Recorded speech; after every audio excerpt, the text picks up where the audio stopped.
Está na linha com o secretário municipal de saúde, Daniel Sorange, da prefeitura, para falar sobre a vacinação, mas claro que também trataremos sobre a questão de leitos de UTI, leitos para a Covid, enfim, aquela preocupação da fila, né, que a gente tinha no Rio de Janeiro. Secretário, a gente tem definições sobre grupos prioritários da vacinação.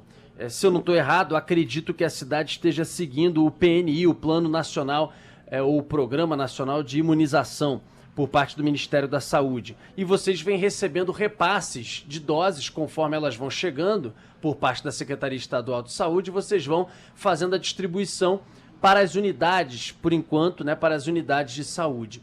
Fica sempre uma dúvida, eu vi que vocês divulgaram, por exemplo, algumas outras classes que serão contempladas na prioridade. Eu vi, por exemplo, veterinário e algumas outras classes. Fica a dúvida e o questionamento, e eu queria que o senhor, se pudesse esclarecer para a gente, para os nossos ouvintes, olha, por que, por exemplo, um veterinário e não antes um idoso de 80, 90 anos? Como é que tem sido tomada essa decisão?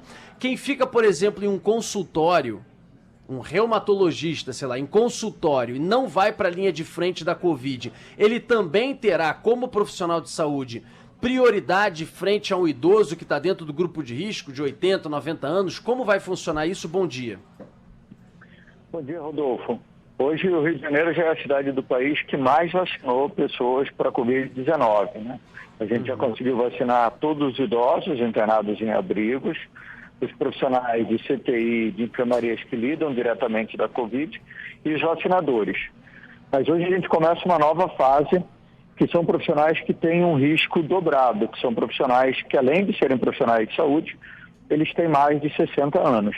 Então, hoje, todas as clínicas de família e centros municipais de saúde começam essa vacinação para aquele grupo de profissionais que foi definido pelo Ministério da Saúde como grupo de profissionais de saúde e que tem, obviamente, um risco maior por estarem no atendimento direto aí, à população. Além de recompor a força de trabalho do Sistema Único de Saúde.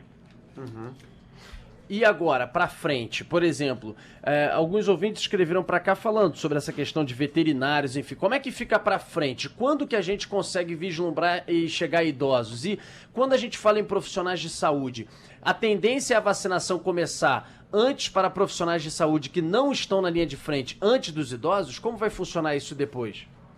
Em todo o sistema de saúde, começar com os profissionais de saúde, no caso agora com os profissionais de saúde acima de 60 anos, que também são idosos. Esses profissionais de saúde são importantes para que a gente acompanhe aí o desempenho da vacina, os efeitos colaterais e todas as outras situações envolvidas no processo. E a partir das primeiras semanas de fevereiro, a gente já inicia o grupo de idosos da população geral.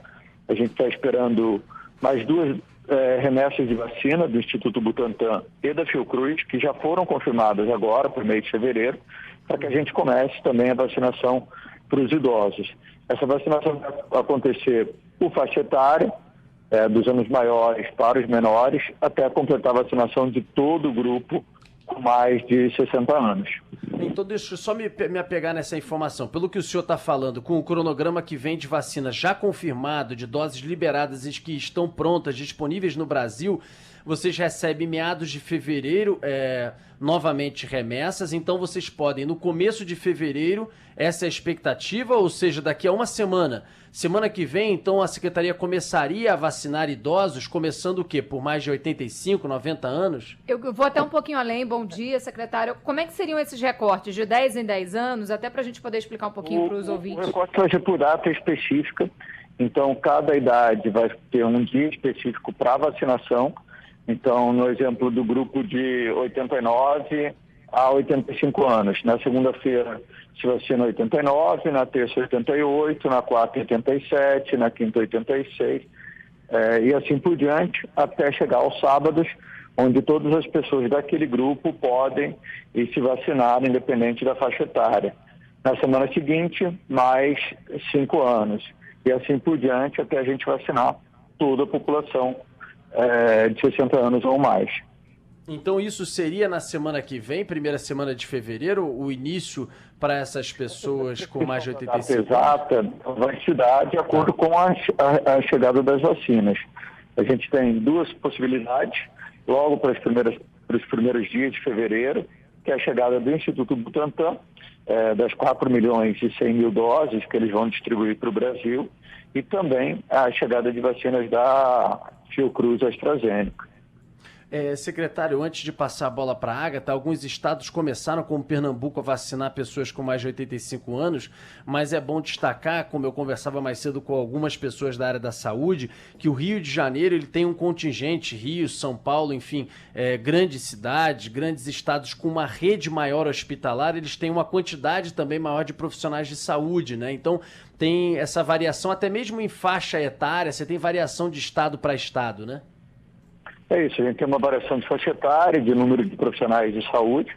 A gente sempre vai respeitar as regras do Programa Nacional de Imunização, porque elas foram definidas de maneira correta, num consenso entre a forma de vacinar da maioria dos países do mundo. E a prioridade tem que ser as pessoas com mais de 60 anos, e é assim que vai acontecer. Secretário, eu vou trazer a pergunta de uma ouvinte nossa, a Silvia, ela é professora, e aí ela quer saber exatamente onde se enquadram os professores nesse plano de vacinação. Já tem alguma expectativa em relação a isso? Silvia, os professores são uma prioridade, eles vacinam após o grupo de 60 anos ou mais e o grupo de comorbidade. Eles são as primeiras categorias profissionais a se vacinarem, depois dos idosos e pacientes com comorbidade. Thaís. Eu queria, secretário, perguntar sobre uma discussão que já vem aí ganhando corpo, né, cada vez mais, que é sobre a possibilidade de dar uma dose nesse primeiro momento da vacina para atender o maior número de pessoas e depois, sim, se cogitar essa segunda dose. Algumas regiões do mundo, inclusive, já estão adotando esse tipo de postura. Israel fez isso, também Reino Unido. No Rio de Janeiro, essa possibilidade é cogitada? Sim, a primeira dose já protege quase que 100% em relação à mortalidade por Covid, a chance da pessoa ir a óbito, e também protege muito em relação aos casos graves, cerca de 70% de redução dos casos graves. Então, por isso, a Fiocruz já determinou que a primeira dose fosse aplicada agora e a segunda 3 meses após a aplicação da primeira dose. Em relação à vacina do Butantan, a regra é que se vacine a primeira dose agora e 28 dias depois a segunda dose. Secretário, o Ministério Público entrou na Justiça para obrigar, enfim, o Rio de Janeiro, vocês, Secretaria Municipal, a divulgar lista das pessoas vacinadas contra a Covid diariamente no município. O Tribunal de Justiça rejeitou esse pedido do Ministério Público, disse que não há comprovação de fraude e que por isso não atendia, numa primeira decisão, não atendia ao pedido do Ministério Público. Mas, de qualquer maneira, como é que tem sido esse acompanhamento? Todo mundo que é vacinado é cadastrado? Tem um sistema para acompanhar, para que não só tenha controle em cima de fraude, como também em cima das pessoas que eventualmente foram vacinadas e você tem um controle até para dar a segunda dose para essa pessoa um tempo depois? Como é que está acontecendo isso? Essa vacina é muito importante que as pessoas que se vacinem se cadastrem, porque ela vai ser utilizada não só para proteger as pessoas, mas também com certificado de vacinação que pode ser exigido por outros países para a entrada do paciente, como acontece com a vacina de febre amarela e outras vacinas. Então é importante que esse registro seja muito bem feito. Em relação ao acompanhamento do Ministério Público, ele é muito bem-vindo e é importante que o Ministério Público acompanhe todas as ações. Infelizmente, por questões éticas, a gente não pode atender o pedido de disponibilizar individualmente quem tomou a vacina na internet, publicamente. Esse tem que proteger o prontuário do paciente e quem vacinou. A gente montou uma comissão para apurar qualquer tipo de denúncia. Até o momento, o município do Rio de Janeiro não tem nenhuma denúncia registrada, confirmada de pessoas que furaram a fila, mas todas as denúncias feitas serão rigorosamente apuradas. Se tiver algum caso específico que o Ministério Público desejar, a gente vai estar prontamente atendendo aí em parceria com eles. É importante que todos tenham consciência que todos devem se vacinar na sua devida fase, no dia que foi devidamente programado pelo Programa Municipal de Imunizações e pelo Programa Nacional de Imunizações. Secretário, eu queria voltar só um pouquinho nessa questão da dose única da vacina, nessa discussão, porque quanto a esse intervalo da vacina de Oxford, ficou claro que o intervalo é maior, possibilita, né, essa primeira dose no maior número de pessoas. Mas em relação à Coronavac, que tem esse intervalo aí de pouco mais de 20 dias, essa possibilidade de aumentar esse intervalo para vacinar com a primeira dose, né, aí no Rio de Janeiro, o maior número de pessoas, é então uma possibilidade? Essa é uma possibilidade, está sendo discutido nos meios científicos, mas só quem pode autorizar isso é o Instituto Butantan, que é o representante da vacina aqui no Brasil. Secretário, deixa eu pegar um outro assunto que ele é muito caro, de alguma maneira, para o Rio de Janeiro. A gente viu em outras capitais uma situação muito difícil, com falta de oxigênio em Manaus. Nesse momento, por exemplo, Porto Velho, em Rondônia, a transferência de pacientes para outros estados por falta de leitos. Como está a nossa situação? Eu conversei com o secretário Carlos Alberto Chaves, secretário estadual de saúde, e ele me garantiu que a situação atual é de que em 5 ou 6 horas, apesar de ter 40, 50 pessoas numa lista, ele diz que em 5 ou 6 horas vocês têm conseguido leitos, seja na rede municipal, estadual ou federal, mas leitos no estado, sem a pessoa ficar aguardando dias e acabar, às vezes, até morrendo sem leitos. Qual é a situação que a gente tem agora na capital e em ocupação também? Qual é a porcentagem de ocupação? O senhor está preocupado em algum momento, como houve aumento do número de casos no Rio de Janeiro e também de mortes? O senhor tem preocupação de ocupação de leitos nesse momento na capital? Perspectiva de abertura de mais leitos? Queria que o senhor contextualizasse para a gente essa situação que preocupa demais, claro, os nossos ouvintes. Rodolfo, a gente, desde o início da gestão do Eduardo Paes, conseguiu abrir 200 novos leitos para a Covid-19, o que foi responsável por zerar a fila de pacientes à espera de um leito de Covid na cidade, tanto de CTI como enfermaria. Agora, apesar de ser uma boa notícia, a gente precisa que as pessoas entendam que a pandemia não acabou. Ainda temos aproximadamente 1.000 pacientes internados na rede municipal com Covid-19. Então, fica a nossa recomendação, que apesar da fila de leitos está zerada e o sistema está equilibrado em relação à internação para Covid, a recomendação é que as pessoas continuem usando máscara, não se aglomerem, respeitem as regras publicadas para cada estabelecimento comercial. Está proibido festas, está proibido aglomerações em bares. Então, apesar da notícia ser muito boa em relação ao número de leitos, estar estabilizado e a gente ter uma redução aí de internação na cidade, a recomendação é para que toda a população mantenha aí as medidas de proteção. Secretário, a gente viu nas últimas semanas que passamos por alguns dias com nenhum leito de UTI disponível. Hoje a gente já tem cerca de 50 leitos de UTI disponíveis na rede aqui na cidade do Rio de Janeiro. Essa redução, o senhor acredita que teve uma queda na curva de contágio ou foi um número maior de abertura de leitos nessas últimas semanas?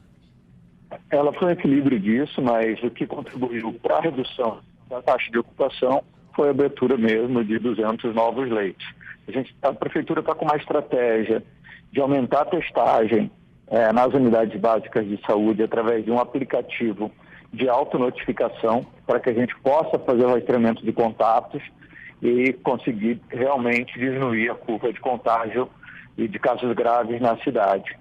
Já tivemos mais de 6.000 contatos com o aplicativo de autonotificação e também rastreamento aí desses contatos, para que a gente tente interromper de maneira bastante importante a transmissão da Covid no Rio de Janeiro. Dentre outras estratégias, a testagem e a vacinação vão, de fato, contribuir aí para que a gente possa reduzir a transmissão na cidade.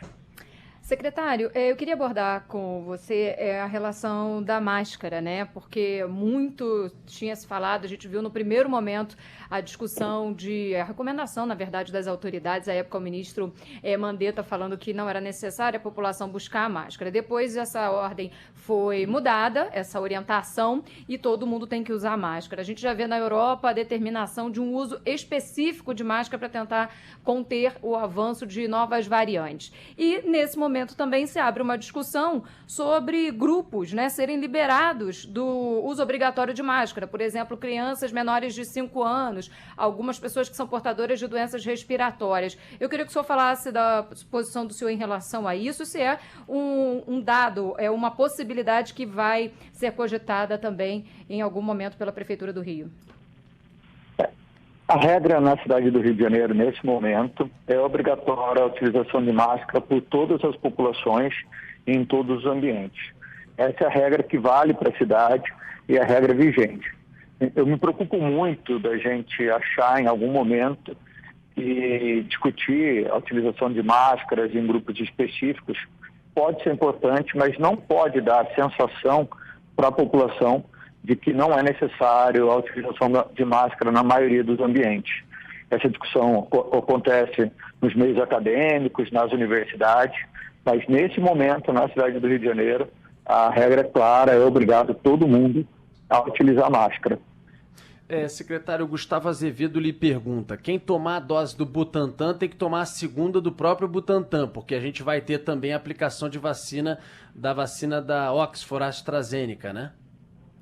Perfeito. De acordo com a dose e o fabricante registrado na sua caderneta de vacinação, você tem que tomar naquela mesma unidade. A gente tem recomendado muito a todas as pessoas que vão se vacinar que façam a segunda dose no mesmo local em que fizeram a primeira. Não façam em locais alternativos.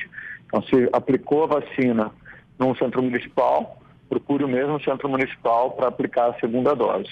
Ótimo. Tem mais pergunta de ouvinte. Muitas, aliás, Thaís. Muitas. Vamos lá, vou tentar dar conta aqui. Maria Helena pergunta sobre pacientes com câncer. Pacientes, por exemplo, do INCA, é o caso dela específico, se eles entram no grupo de prioridade. Aí eu vou emendar com a da Sônia, que é profissional da saúde, tem mais de 60 anos, mas é aposentada. Ela pergunta se vai ser também parte desse grupo agora de prioridade.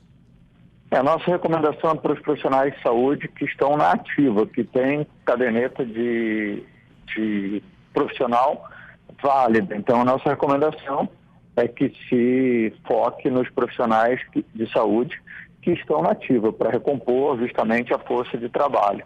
Os demais profissionais que não estão na ativa, a gente recomenda que, de fato, eles procurem o seu grupo específico, ou por faixa etária, ou por comorbidade. Tá, então, sobre só a do câncer eu não peguei. Você falou sobre vacinação, por exemplo, profissional de saúde aposentado. Com câncer, em relação às pessoas com câncer, eles vão entrar especificamente no grupo de comorbidades com as outras comorbidades. Tá. Alguns tipos de câncer e de imunossupressão ainda vão ser avaliados se deverão receber a vacina ou não.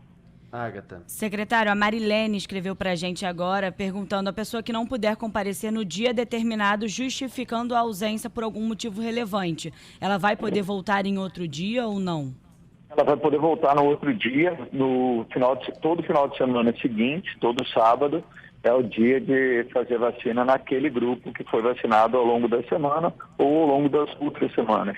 Ela pode ficar tranquila que no final de semana, no sábado, ela vai poder realizar a vacina, ou no sábado seguinte, ao dia específico dela, ou qualquer sábado. Secretário, ontem, e acredito que o senhor tenha participado também dessa decisão, houve um decreto aí por parte da Prefeitura, eu abordei até no programa, que é, por exemplo, determinando que táxis, motoristas de aplicativo e etc. andassem com as janelas abertas, né?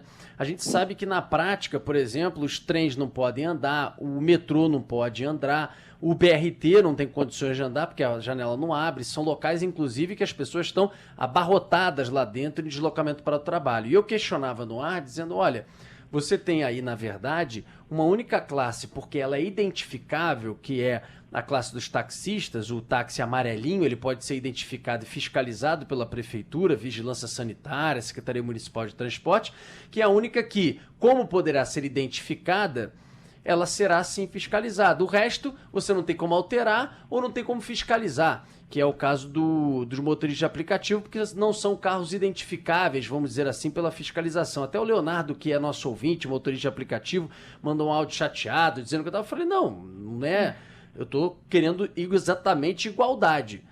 apesar de ser uma regra para todos, a verdade é que na ponta, para tomar multa, ser fiscalizado parado, o único que poderá ser, porque será identificado, será o táxi. Então, eu estava defendendo, Leonardo, até o que você colocava no seu áudio, que é a igualdade para todos, em termos de fiscalização também, enfim, e o que está sendo colocado pela prefeitura. E até ouvintes escreveram dizendo o secretário o seguinte, olha, a própria guarda municipal, que é da prefeitura, a gente tem visto os guardas andando nesse calor infernal do Rio de Janeiro com a janela fechada, a PM da mesma maneira na capital. Então, eu não sei se o senhor participou diretamente, mas os taxistas estão aqui perguntando, alguns mandando mensagem sobre como que foi essa recomendação, se há possibilidade disso ser reconsiderado, ou por mais que tenha realmente respaldo, porque ambiente fechado nesse momento há propagação de coronavírus, mas o que fazer nessas situações e se a secretaria recomenda o que nesse momento em que a temperatura também está passando dos 40 graus? Rodolfo, a gente sabe que os ambientes fechados são ambientes mais propícios para a transmissão da Covid. Essa medida é justamente para proteger quem deve fiscalizar, que são os próprios motoristas de táxis e de aplicativo. Eles têm que pensar que quando eles mantêm a janela aberta e evitam a abertura do ar-condicionado, devido ao grande fluxo de pacientes que passam nesse meio de transporte, eles estão protegendo a eles também. Então, quem precisa fiscalizar, quem precisa ficar de olho, são os próprios motoristas de táxi e os motoristas de aplicativo.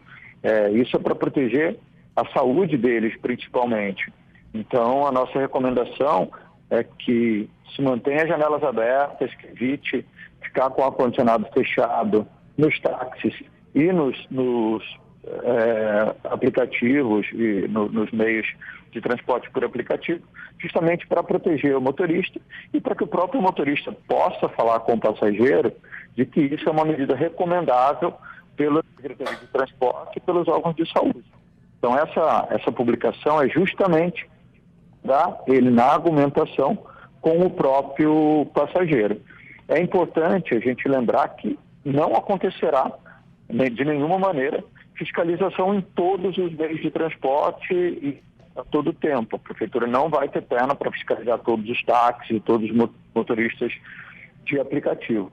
Então, aí fica a consciência de cada um desses profissionais em proteger a sua saúde e também a saúde dos seus passageiros, né?